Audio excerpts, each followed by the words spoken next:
بسم اللہ الرحمن الرحیم، السلام علیکم۔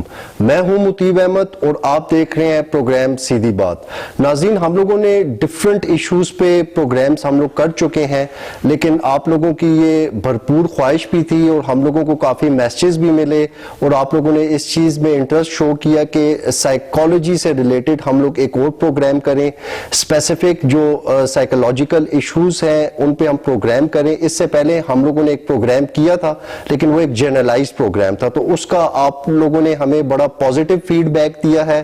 اسی وجہ سے آج ہم لوگ ایک اسپیسیفک ایشو ہے اس پہ ہم لوگوں نے دعوت دی ہوئی ہے دوبارہ سے میم نادیہ نبات علی صاحبہ کو، وہ آئی ہیں، ان سے ہم لوگ اسپیسیفک سائیکولوجیکل ایشوز پہ ڈسکشن کریں گے۔ میم ویلکم ٹو دا شو۔ بسم اللہ الرحمن الرحیم۔ تھینک یو ویری مچ مطیب، آپ نے پھر ایک دفعہ اپنے پروگرام میں انوائٹ کیا اور یہ چیز جو ہم سوچ رہے ہیں کہ سوشل ایشوز پہ آپ بات کر رہے ہیں، سائیکولوجیکل ایشوز پہ بات کر رہے ہیں، اس پہ آپ کو اپریسیٹ کرنا چاہیے۔ تھینک یو اینڈ جزاک اللہ۔ جی میم آج ہم لوگ ایگریشن پہ بات کریں گے۔ سب سے پہلے تو میم ایگریشن کے حوالے سے ہمیں بتائیں کہ اس کی ڈیفینیشن کیا ہے، مطلب سمپل ورڈز میں ایک لے مین کس طرح سے سمجھ سکتا ہے کہ ایگریشن کا ہماری سوسائٹی میں ایک بڑا کامن ایشو ہے، تو اس سے ہم آج سٹارٹ لیتے ہیں۔ ٹھیک ہے، اس طریقے سے ہے کہ کامنلی ہمارے ہاں یہ سمجھا جاتا ہے کہ غصہ اور ایگریشن ایک چیز ہے۔ حقیقت یہ ہے کہ غصہ ایک الگ چیز ہے، ایگریشن ایک الگ چیز ہے۔ اب غصہ یا اینگر وہ کیا چیز ہے؟ وہ ایک ایموشن ہے۔ ایموشن ایک سبجیکٹو فیلنگز ہوتی ہے جس کے نتیجے میں کوئی بیہیویئر ہو بھی سکتا ہے، نہیں بھی ہو سکتا۔ تو اگر ہم غصے کو ایگریشن سے ڈفرینشیٹ کریں تو پھر ایگریشن کیا چیز ہے؟ ایگریشن ایک بیہیویئر ہوتا ہے جس میں کہ کوئی پراپرٹی، کوئی آبجیکٹ کسی انسان کو نقصان پہنچانے کی اس میں بیہیویئر ہوتا ہے۔ تو یہ ایک ایموشن جو ہے وہ اس کے اوپر عمل آپ کریں گے اگر تو وہ کبھی ایگریشن ہوگا، اور ایموشن کے بغیر بھی ایگریسو بیہیویئر ہوتے ہیں۔ آگے چل کر ہم بات کریں گے کہ وہ کون سے عوامل ہیں کہ بغیر اینگر کے بھی انسان کو ایگریشن ہو سکتا ہے۔ اس کے علاوہ ایک اور چیز ہے جو بہت امپورٹنٹ ہے، وہ ہے وائلنس۔ اگر ہم یہاں پہ رکھیں کہ یہاں پہ اینگر ہے، یہاں پہ ایگریشن ہے اور یہاں پہ وائلنس ہے، وائلنس جو ہے وہ ایکسٹریم فارم آف ایگریشن ہے، اور اس کا مطلب یہ ہوتا ہے کہ انسان اگلے فرد پہ ایک طرح کا کنٹرول، ایک طرح کی پاور چاہتا ہے، اور یہ چاہتا ہے کہ کسی طریقے سے اس کو مینیپولیٹ کرے، اس سے فائدہ اٹھائے، یا اس کو ڈسٹریکٹ کرے، یا اس کو انجر کرے۔ تو وائلنس ایک بہت ہی ایکسٹریم فارم آف ایگریشن ہے۔ بالکل ٹھیک ہے میم، ایگریشن ہماری سوسائٹی میں بہت زیادہ بڑھتا جا رہا ہے۔ میں اس کو اردو میں بھی بتانا چاہوں گا کہ جارحانہ رویہ جیسے ہم کہتے ہیں، یا تشدد۔ ایگزیکٹلی۔ تو اس کی کیا وجوہات ہیں؟ یہ کیوں اتنا ہماری سوسائٹی میں یہ چیز ایگریشن جو ہے یہ بڑھتی جا رہی ہے؟ اس کی کیا وجوہات ہو سکتی ہیں؟ اچھا، اس میں ہمیں اصل میں جیسے میں نے ڈفرینشیٹ کیا کہ اینگر اور ایگریشن دو مختلف چیزیں ہیں، تو ہمارے معاشرے میں غصہ بھی بڑھ رہا ہے اور ایگریشن بھی بڑھ رہا ہے، لیکن اگر آپ مجھے تھوڑا سا ٹائم دیں تو میں بتاؤں کہ ایگریشن کوئی ایک نارمل اور سمپل بیہیویئر نہیں ہے کہ جس کو ہم آسانی سے سمجھ سکیں۔ ایگریشن کی وجوہات اگر ہم سمجھیں کہ کیوں ہو رہی ہیں، تو سب سے پہلے تو اس میں کچھ بایولوجیکل ریزنز ہیں، یعنی برین میں کوئی لیژن، کوئی انجری، کوئی وونڈ ہونا، یا کوئی جین کی میوٹیشن ہونا اور اگلی جنریشن میں ٹرانسمٹ ہو جانا، اور پھر اس کے علاوہ برین انجری یا ہیڈ انجری جسے کہتے ہیں، اور اس کے علاوہ سائیڈ ایفیکٹس آف میڈیسن اور کچھ بیماریاں اس کی وجہ ہو سکتی ہیں کہ انسان کو اتنا شدید غصہ آئے یا تشدد کرے وہ، اور ایگریسو بیہیویئر شو کرے۔ اور اس کے علاوہ سائیکولوجیکل ریزنز ہو سکتی ہیں۔ نفسیاتی وجوہات کیا ہیں؟ ان میں کچھ بیماریاں ہیں۔ ٹھیک ہے۔ سب سے زیادہ جو اس بیماری کو کاز کر سکتی ہے وہ ہے انٹرمیٹنٹ ایکسپلوسیو ڈس آرڈر، یعنی IED۔ اس میں کیا ہوتا ہے کہ چھوٹا سا اسٹیمولس ہوتا ہے. مثلاً ایک آدمی گھر آیا اور اس نے کہا کہ اپنی وائف سے کہا کہ فون میرا کیوں نہیں اٹھایا آپ نے, تو وہ جو بھی جواب دے آگے سے کہ کمرے میں تھا یا کہیں اور تھا, میں کہیں اور تھی, بزی تھی ہاؤس ہولڈ کاموں میں, تو وہ جواب یا سنے یا نہ سنے اور وہ چیزوں کی توڑ پھوڑ شروع کر دے, موبائل توڑ دے, وہ اوور ریئیکٹ کرے, مارنا شروع کر دے, کرسی توڑ دے, بہت کچھ کر دے. تو اتنا سا اسٹیمولس تھا اور اتنا رسپانس دیا. ٹھیک ہے. انٹرمیٹنٹ ایکسپلوسیو ڈس آرڈر کا مریض اختیار نہیں رکھتا کہ اپنے ایگریشن کو روک سکے. So it is very difficult for him. So psychological reasons میں intermittent explosive disorder ہے, ADHD, attention deficit hyperactivity disorder ہے, اس کے علاوہ ڈپریشن ہے, انگزائٹی ہے, بائیپولر افیکٹیو ڈس آرڈر ہے, اسکیزوفرینیا ہے. یہ کچھ ایسی عوامل ہیں جو کہ سائیکولوجیکل ہیں. پہلے میں نے آپ کو بایولوجیکل بتایا, یہ سائیکولوجیکل ہیں. اور آخری آتے ہیں انوائرمنٹل فیکٹرز. مثال کے طور پہ اگر کوئی اس خاندان میں براٹ اپ ہوا, اس کا ایسے خاندان میں کہ جس میں ماں باپ لڑتے ہیں, ساس بہو کی بہت لڑائی ہے, مار پٹائی ہوتی ہے, تو وہ یہ سیکھ جائے گا. پھر اس میں یا نیبرہڈ میں ایگریشن ہے, وہ سیکھ جائے گا.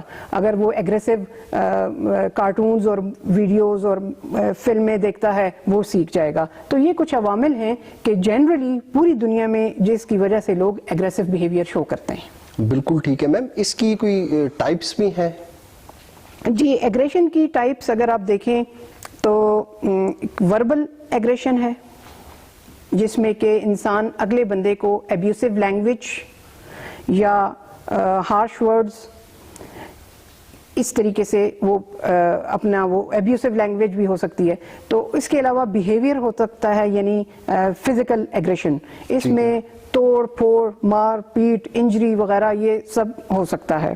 اس کے علاوہ ایک ڈفرینٹ ٹائپ ہے, وہ ہے پیسو ایگریشن, جس میں کہ انسان کو ایسا ہوتا ہے کہ وہ خاموشی سے اپنا ایگریشن جو ہے اس کو نکالنے کی کوشش کرتا ہے. جیسے کہ طنز مزاح کر لیا, طنز کر لیا اگلے کو, اور اس کے اوپر کسی ایسے قسم کی تانا دے دیا, نشاندہی کر دی کسی چیز کی, لیکن ویسے ایگریشن شو نہ کیا. تو یہ 3 ٹائپس ہیں جو کہ جنرلی ایگریشن کی ہیں.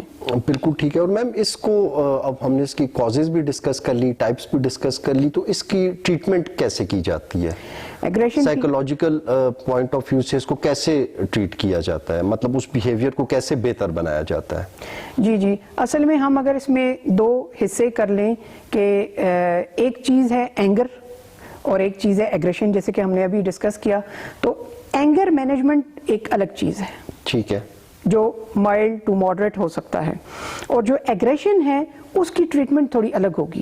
جیسا کہ میں نے بتایا کہ بہت ساری بیماریاں, یہ کچھ ایسے عوامل ہیں, تو اگر وہ بیماری کی وجہ سے غصہ کر رہا ہے, یعنی ایگریشن شو کر رہا ہے, تو اس بیماری کا علاج ہونا چاہیے. ٹھیک ہے. اس کا علاج سائیکو تھراپی سے ہوگا اور سائیکیٹرسٹ کی میڈیسن سے ہوگا. It depends upon the situation. It depends upon the causes and situation کہ وہ کس وجہ سے ہوئی ہے. تو وہ میڈیسن سے ہوگا, سائیکیٹرسٹ کی میڈیسن سے اور سائیکو تھراپی سے ہوگا. اب اگر یہ وجوہات ہیں, اگر انوائرمنٹل یا سائیکولوجیکل دوسری ریزنز ہیں, تو پھر اس کا علاج سائیکو تھراپی سے ہو سکتا ہے. تو the thing is کہ دوسری طرف آتا ہے عام غصہ, جو مطلب ایک ینگ لڑکوں کو آتا ہے, لڑکیوں کو آتا ہے, ماں باپ کو گھر میں آ جاتا ہے, وہ ہے اینگر. تو اینگر مینجمنٹ وہ بالکل ایک الگ چیز ہے. بالکل اسی طرف میں آنا چاہ رہا تھا میم. اینگر کا ابھی ایگریشن کا تو ہم نے ڈسکس کر لیا ہے, لیکن اینگر کا تھوڑا بتائیں کہ اینگر جو ہے بہت زیادہ لوگ ضرورت سے زیادہ غصہ کرتے ہیں, ٹھیک ہے, اور یہ کن سچویشنز میں ہوتا ہے اور اس کی کیا ٹریٹمنٹ ہے؟ جی, اینگر جو ہے وہ انسان کو کسی بھی سچویشن میں ہو سکتا ہے, لائک اگر گھر میں ہے, ورک پلیس پہ ہے, ایجوکیشنل انسٹیٹیوشن پہ ہے, کہیں بھی ہے, روڈ پہ ہے. روڈ ریج بڑا مشہور ہے کہ انسان کو ٹریفک میں پھنس کر یا کسی کی لا بریکنگ پہ غصہ آ سکتا ہے. تو ایگریشن جو ہے, اینگر جو ہے, اس کی وجوہات میں ایک چیز یہ شامل ہے کہ اگر انسان خوفزدہ ہو تب وہ غصے میں آ سکتا ہے. اگر وہ فرسٹریٹڈ ہو, یا اس کو لگے کہ اس کو نہیں سمجھا جا رہا, یا وہ کوئی بات نہیں سمجھ رہا, یا اس کو فیلنگ آف انجسٹس یعنی ناانصافی اس کو محسوس ہو رہی ہے. اور اس کے علاوہ کوئی باڈیلی نیڈ ہے, جیسے پین ہے, یا